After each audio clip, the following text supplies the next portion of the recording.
এই হনুমান, কলা খাবি? জয় জগন্নাথ দেখতে যাবি? তো দেখো বাড়ির সামনে কারা এসছে, আর আমি এই যে হাতে কলা নিয়ে দাঁড়িয়েছি, অলরেডি একটা বেগুন দিয়েও দিয়েছি। এই দেখো নিশ্চিন্তে বসে এখন বাবু বেগুন খাচ্ছে। অনেক দিন পরে আসলি না? খাবি কলা খাবি? এনে কলাটা পেয়ে বেগুনটাকে ছেড়ে দিল।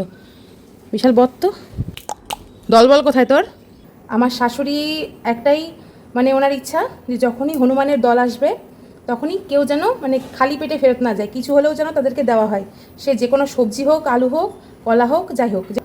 তো এরা যখনই সদল বলে আসে, বেশ অনেক কয়েকজন মিলে কিছু না কিছু আমি দেবই, মানে শাশুড়ি থাকলে শাশুড়ি আমি দুজন মিলেই দিই, আর শাশুড়ি না থাকলে আমি দিই। আমার ছেলেরও এখন অভ্যাস হয়ে গেছে এরা আসলে দেওয়া। ওই দেখো খাওয়া হয়ে গেছে, এখন বসে আছে ফাঁকা। ওই দেখো হিচকি ওঠে, কি করে জল খাওয়াবো তোকে? কলা খেয়ে হিচকি উঠে গেল। যা এবার যা, টাটা। দাঁত খিচিয়ে লাভ নেই, যা।